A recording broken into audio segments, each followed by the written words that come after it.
చేసేటటువంటిది ఈ యొక్క రెండవ యజ్ఞోపవీత ధారణ. ఈ రెండవ యజ్ఞోపవీతమును మామగారు అల్లుడికి వేస్తారన్నమాట. కారణం ఏంటంటే కాశీయాత్రకు బయలుదేరి వెళతాడు. ఈ యొక్క వటు అనేటటువంటి బ్రహ్మచారి యజ్ఞోపవీత ధారణ చేసుకొని గాయత్రి యొక్క శక్తిని పొంది ఈ భూమి మీద ఏదీ లేదు, అంత అశాశ్వతము, పరమాత్ముడే శాశ్వతము, కనుక నేను పరమాత్ముడి మార్గంలో వెళ్ళిపోతాను అని ఆయన కాశీయాత్రకు బయలుదేరితే మామగారు బావమరుదులు వచ్చి చెబుతారు, అయ్యా హిందూ ధర్మములో బ్రహ్మచర్య, గృహస్థాశ్రమ, వానప్రస్థ, సన్యాస యోగాలు ఉన్నాయి తప్ప పుట్టగానే సన్యాసాశ్రమం స్వీకరించాలంటే ఎంతో పూర్వజన్మ పుణ్యఫలం, కారణ జన్ములై ఉండాలి, అందరికీ సాధ్యం కాదు. కనుక ఇప్పుడు నువ్వు కాశీయాత్ర పోయేటటువంటి ప్రయాణాన్ని విరమించుకొని బ్రహ్మచర్య వ్రతనియమమైపోయింది కాబట్టి శాస్త్రమేమి 18 సంవత్సరాలు బ్రహ్మచర్యంలో ఉండి వివాహం చేసుకొని 50 సంవత్సరాల వయసు వచ్చే వరకు సంతానము, ఉద్యోగము, వ్యాపారము, వృద్ధి ఇవన్నీ చూసుకొని 50 ఏళ్లకు కొడుకుని, కోడల్ని, కూతుర్ని, అల్లుణ్ణి ఈ పని మీరు చూసుకోండి అని భార్యాభర్తలు అప్పుడు ఆసేతు హిమాచలం వానప్రస్థం చెయ్యాలి. అంటే దేవాలయాలు, క్షేత్ర దర్శనం అప్పుడు చెయ్యాలి వానప్రస్థంలో. అప్పటికి 60 సంవత్సరాల సమాప్తి. 60 ఏళ్ళు పూర్తయిన తర్వాత మళ్ళీ వాళ్ళ ఇంటికి వస్తారు. వచ్చినప్పుడు మనవరు, మునిమనవరు వారి అనుగ్రహం కొద్ది వాళ్ళంతా ఏం చేస్తారంటే, అయ్యా మీ యొక్క వివాహం మేము చూడలేదు కనుక మీకు షష్ఠి పూర్తి శాంతి చేసే సమయంలో వివాహ వేడుకలు చేసుకుంటాం అనేసి మళ్ళీ కళ్యాణం చేస్తారు. ఆ తరువాత తన దగ్గర ఉన్న మిగిలిన ఆస్తిని, ఎందుకంటే అంతవరకు కొడుకులకి అందరికి పంచం వెళ్ళిపోయినాడు కాబట్టి మిగిలిన ఆస్తిని భార్య పేరు మీద రాసి కొడుకులకు అప్పచెప్పి సన్యాసం చేసుకొని వెళ్ళిపోవాలి. ఈ హిందూ ధర్మం అట్లా పోలేదు కాబట్టి ఇంట్లో ప్రతినిత్యం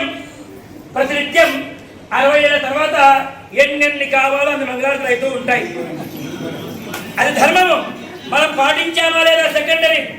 కానీ మన క్షేమాన్ని కోరి, మన యొక్క సౌభాగ్యాన్ని కోరి మన ధర్మం చెప్పిన మాటలది.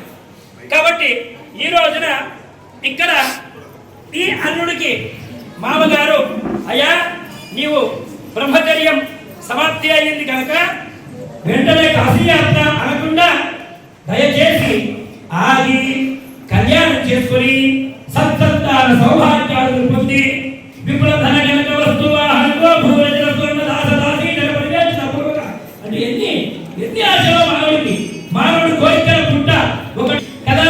వాటన్నిటినీ నువ్వు సిద్ధించుకొని నీ ద్వారా ప్రపంచానికి సిద్ధింప చేసి ఆ తర్వాత ప్రయాణం చేయాలి. కాబట్టి దయచేసి మీరు ఇక్కడ కళ్యాణం చేసుకోండి అని చెప్పి ఒప్పించి తీసుకొచ్చిన తర్వాత యజ్ఞోపవీతం, రెండవ యజ్ఞోపవీతం వేస్తారు. ఇది వేస్తే ఈ కథనాలు లేవు. రెండవ యజ్ఞోపవీతం అప్పుడు వేస్తారు. ఇప్పుడు మామగారు ఈ యొక్క రెండవ యజ్ఞోపవీతాన్ని ధరింపజేశారు. ఎవరా మామగారు? ప్రస్తుతానికి ఎవరా మామగారు అంటే ఈ యొక్క వంశంలో పూర్వీకులు అనుకోండి. అంతే కదా, అమ్మవారి దగ్గర వచ్చిన వారు ఇదే కదా. అంతే బుద్ధారెడ్డి గారి వంశంలో పూర్వీకులు పెద్దలు, ఈ యొక్క తాతలు, ముత్తాతలు అందరూ కూడా వీరిని అనుగ్రహించమని పరమాత్ముడికి దానిని ధారాదత్తం చేశారు. ఈ యొక్క రెండవ యజ్ఞోపవీతాన్ని అది వేయడం జరిగింది. ఇప్పుడు వారెవరు? వీరు ఇద్దరు చెప్పారు కదా, వీరికి వారికి. ఎవరో వారు వీరు. ఆ వారు వీరెవరో ఇప్పుడు ప్రారంభమవుతుంది. పెళ్లి చేస్తే ఎలాంటి వారికి ఇచ్చి చేయాలి పెళ్లి? గవర్నమెంట్ ఎంప్లాయీకి. ఎందుకంటే పెళ్ళైన మరుక్షణం వాడు ఉద్యోగం పోయిందనుకోండి, ఇది తెచ్చుకోవచ్చు. తప్పలేదు. మనం ఇచ్చింది అబ్బాయి కాదు, గవర్నమెంట్ ఎంప్లాయీ, అబ్బాయి కాదు. కాబట్టి మంచి వ్యాపారస్తులకి వాడు వ్యాపారం పోయిందనుకోండి కదా. ఎవరికి ఇచ్చి పెళ్లి చేయాలి? ఎవరికి ఇచ్చి పెళ్లి చేయాలంటే భరించి, సహించి, ధరించి, కుటుంబాన్ని పోషించే వారికి ఇచ్చి పెళ్లి చేయాలి.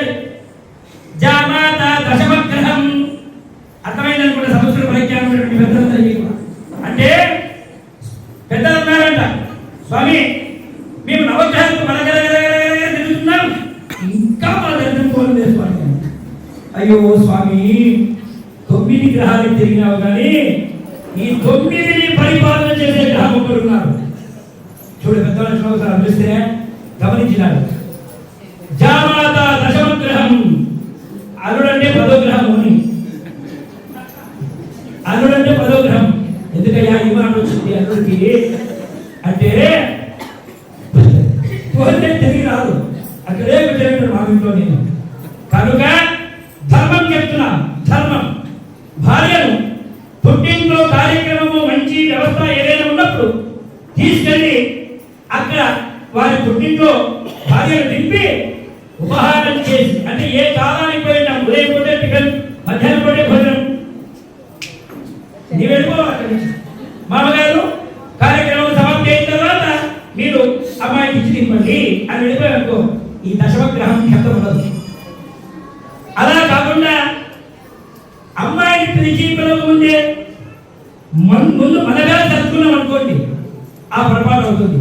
అంచేత ఎప్పుడూ కూడా వారి వారి ధర్మం కొరకు వారిని తిప్పి తిరిగి వారినే పిలుచుకురమ్మని చెప్పి వచ్చేసేయాలట. కొంతమంది అసలుకే ఎదురు పెట్టింటారు. ఎప్పుడో మామ కాళ్ళు వెళ్ళినప్పుడు చూసింటారు మామని, మన చూడరు. ఇంకా అది కూడా తప్పు. ఆ పాపం తప్పే కాదు, పాపం కూడా. అంచేత ఇప్పుడు అలాంటి దీనమైనటువంటి దోషం అవస్థ ఎవరికీ రాకూడదని పరమాత్ముడిని ప్రార్థిస్తూ, ఏ కుటుంబము అట్లాంటి బాధలు పడకుండా ప్రతి పురుషుడు చక్కగా మంచి ఉద్యోగ వ్యాపార వ్యవసాయాలు చేసుకుని భార్యను పిల్లలను పరిపూర్ణంగా పరిరక్షించుకొని సదా సంరక్షించుకుని యోగ్యంగా ప్రవేశం అనుగ్రహించాలని చూస్తూ, ఏ అబ్బాయికి వాళ్ళ నాన్నగారి పేరేమి తాతగారి పేరేమి ఎలాంటి కుటుంబము ఎలాంటి జీవన విధానాలు కొనసాగించింది అని చెప్పే అంశాలు ఇప్పుడు మన అర్చక స్వాములు చెబుతారు. శ్రద్ధగా వినండి. శ్రీలు చంద్రమౌళీశ్వర స్వామి వారి తండ్రి గారు ఎవరు, తాతగారు ఎవరు, ముత్తాతగారు ఎవరు, అంబికాదేవి యొక్క తండ్రి గారు ఎవరు, తాతగారు ఎవరు, ముత్తాతగారు ఎవరు, అది వింటే మనకు మన పెద్దల యొక్క ఆశీర్వాదం లభించినట్టే. కొత్త పోకడ ఏదో తెలిసినట్లు మామ అల్లుడి కాళ్ళు కలిగేది అప్పుడే. ఎందుకంటే అల్లుడు కాదు, సాక్షాత్తు నా కూతురి జీవితాన్ని తరింపజేయడానికి వచ్చినటువంటి మహావిష్ణు స్వరూపమనాయా. అందుకని ఆ యొక్క అల్లుడి పాదం తాకారు తప్ప అల్లుడని, అల్లుడి పేరు ఇది అని, తన బంధువని విష్ణుని తాగలేదు మహావిష్ణువు ఆ 2 సెకండ్లు. అందుకని తాగి ఆయన పాద ప్రక్షాళనము చేసి, ఎందుకు మహావిష్ణువు ఎందుకు ఉండాలి? ఈశ్వరుడు బ్రహ్మలో ఎవరు వేవేది వ్యాప్నోది విష్ణు. ఎప్పుడైనా ఎక్కడికైనా ఎందుకైనా ఎలాగైనా ఎవరి కోసమైనా వెళ్ళగలిగిన వాడు మహావిష్ణువు. స్థితికర్త, పరిపాలనాకర్త. కనుక నా కుమార్తె జీవనాన్ని పరిపాలించాలి కాబట్టి విష్ణు స్వరూపమైనటువంటి అల్లుడి పాదం తాకాడు తప్ప ఇంకొకరి పాదం తాకలేదు. కనుక ఆయన పాద ప్రక్షాళన చేశారు.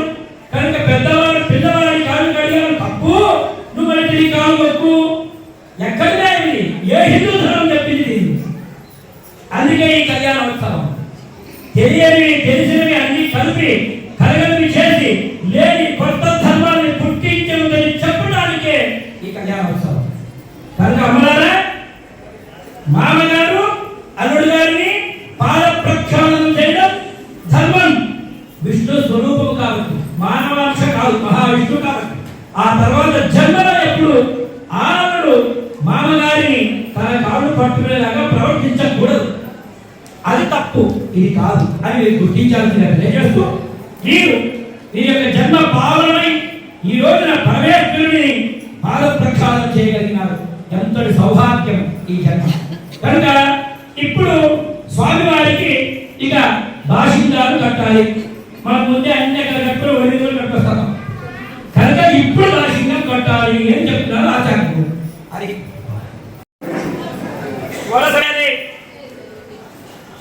కన్యాం కనక సంపన్నాం కనకాభరణైర్యుతాం దాస్యామి విష్ణవే తుభ్యో బ్రహ్మలోక జిగీషయా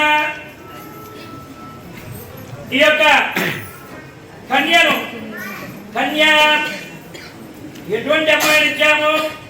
కనక సంపన్న, చక్కగా బంగారు ఆభరణాలు ధరింపజేసి కన్యాం కనక సంపన్నాం కనకాభరణయుక్తాం దాస్యామి విష్ణవే తుభ్యం బ్రహ్మలోక జిగీషయ. ఓ స్వామి, మహావిష్ణు స్వరూపమైనటువంటి ఓ వరుడా, నా కుమార్తెను దాస్యామి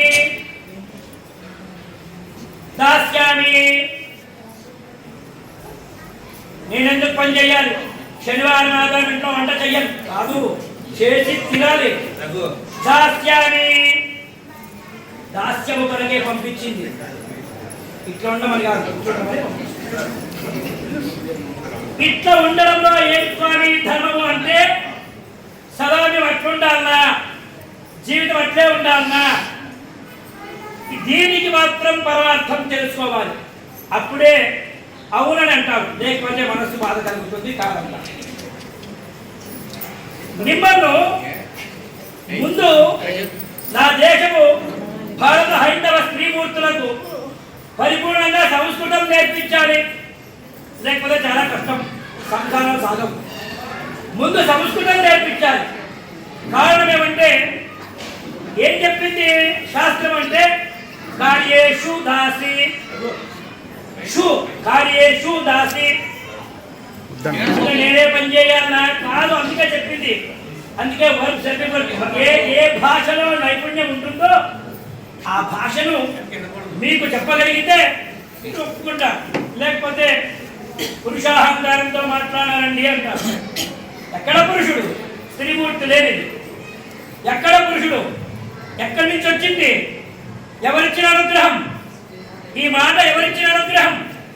సరస్వతీ దేవి ఇచ్చిన అనుగ్రహం. ఈ నిలకడ ఎవరిచ్చిన అనుగ్రహం? పార్వతీదేవి ఇచ్చిన అనుగ్రహం. ఈ సామర్థ్యం ఎవరిచ్చిన అనుగ్రహం? మేధాదేవి ఇచ్చిన అనుగ్రహం. ఎక్కడొచ్చిందండి పురుషుడి పేరు? ఎక్కడొచ్చింది పురుషుడి పేరు? ప్రకృతి మీరే. కానీ విషయ పరిజ్ఞానం వల్ల మీకేం తెలుస్తుంది అంటే ఏ పనినైనా అది ఇదేని కాదు, ఎంత కష్టమైనా ఇబ్బందికరమైన ఏ విధమైనటువంటి పొరపాటు ఉన్నా ఆ పనిని సక్రమంగా చేయగలిగినటువంటి యోగ్యురాలు అమ్మ మాత్రమే. నా కొడుకు నెట్టుకున్నవాడు వాడు కనుక కొద్దిగా ఇబ్బంది పడితే అలా దింపి వెళ్ళిపోతాడు. తగ్గే పని అమ్మనే చేస్తుంది. అమ్మనే సర్వస్వం కనుక. అందుకే ఈ విషయము ఇలా మొదలుపెట్టి ఎక్కడికైనా వెళ్ళవచ్చు. కాబట్టి అమ్మలాన భర్తను సేవిస్తూ భర్తతో వెంటనే అన్న కార్యేషు కరుణేషు మంత్రి కదా, భర్తకి ఏం చెప్తే భర్త ధర్మాన్ని నిర్వర్తిస్తాడో, ఆ ధర్మాన్ని నిర్వర్తించడం వలన పుణ్యం సంపాదిస్తాడో, తద్వారా కుటుంబం యోగ్యమవుతుందో అటువంటివి చెప్పి నేర్పించి జరిపించినటువంటి తల్లి. అందుకే విష్ణు సహస్రనామంలో లేదు ఇచ్ఛాశక్తి జ్ఞానశక్తి క్రియాశక్తి స్వరూపక అని. లలితా సహస్రంలో ఇచ్ఛాశక్తి జ్ఞానశక్తి క్రియాశక్తి స్వరూపిణి అని. అమ్మ నీవే సర్వస్వం కనుక ఏ ఏ సందర్భములలో ఏ ఏ విధంగా ప్రవర్తించి నీ భర్తను నీ కుటుంబాన్ని వృద్ధిలోకి తెచ్చి హిందూ ధర్మాన్ని నిలబెట్టాలో ఆ సందర్భంలో ఆ విధంగా చెప్పి ప్రవర్తించి హిందూ ధర్మ సాధనకు మూల హేతువు కావాలంటే తగ్గి ఉండాలి. సముద్రానికి ఎదురు పోరాదు. తగ్గి ఉంటే ఓకే అన్నామనుకోండి, మాట్లాడడానికి లేదు. అందువల్ల తగ్గి ఉన్నవాడు ఓడిపోయిన వాడు కాదు, గెలిచిన వాడు అవుతాడు. కనుకనే పూర్వీకులందరూ మీకే తగ్గి ఉండమని చెప్పారు. అమ్మ మీరే గెలవాలి కాబట్టి.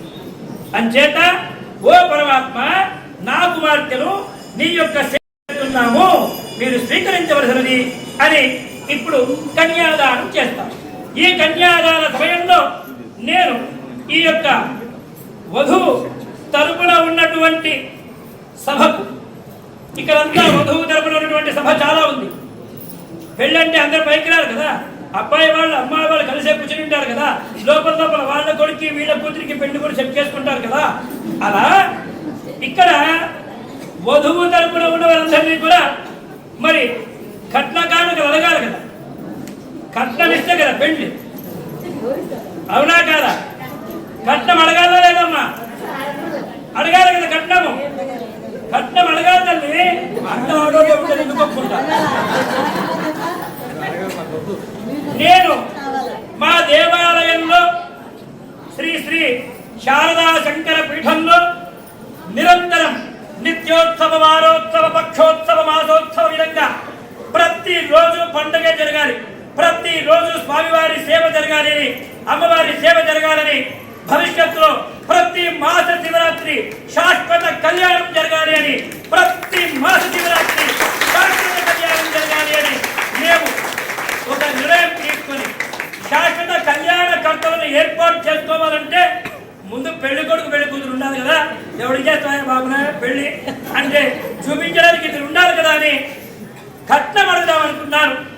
ఏమి ఆ కట్నం అంటే, ఈ రోజున జరిగినటువంటి ఈ కళ్యాణకర్తలు ఈ మంటపంలో ఈ మఠంలో శాశ్వతంగా ఉండి ఇన్ని లక్షల వేల కోట్ల జనాభాను ధరింప చేయడానికి, కళ్యాణ కారకులై నిలబడిపోవడానికి స్వామివారిని, అమ్మవారిని, మా దేవాలయంలో విగ్రహాలు లేవు కనుక మేం విగ్రహ సాధనకు మా యొక్క ధర్మం కనుక ఈ రోజున బుద్ధారెడ్డి గారు, వారి సతీమణి శ్రీదేవమ్మ గారు, వారి యొక్క వసుదైక కుటుంబం, వాసుదేవ కుటుంబాన్ని మేము ఒకటి అభ్యర్థిస్తున్నాం.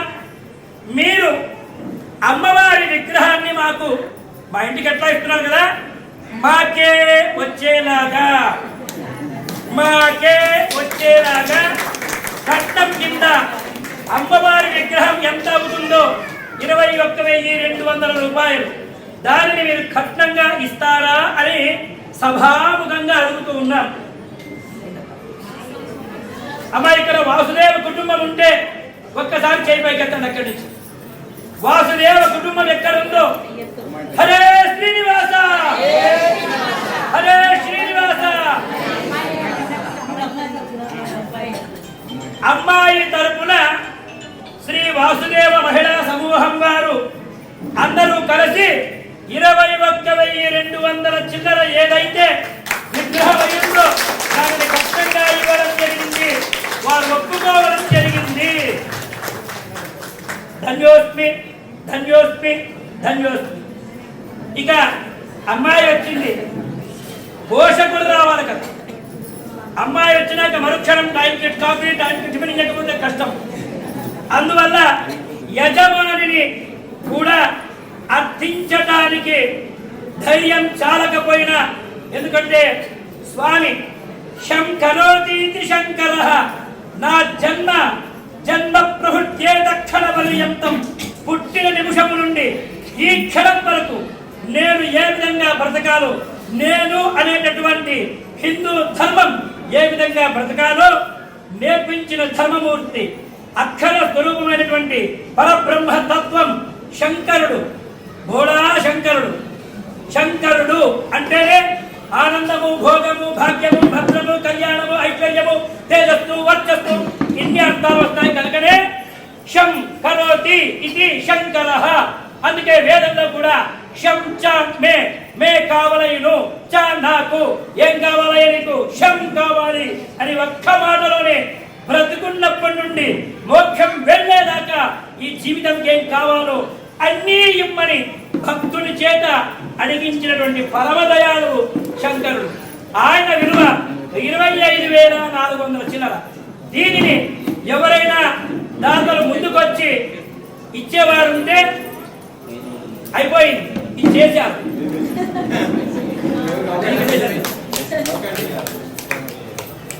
శ్రీ పాడేగల్ మురళీధర్ శ్రేష్ఠి గారు 25,400 ఇచ్చి విగ్రహములు ఇవ్వడానికి ఒప్పుకోవడం జరిగింది.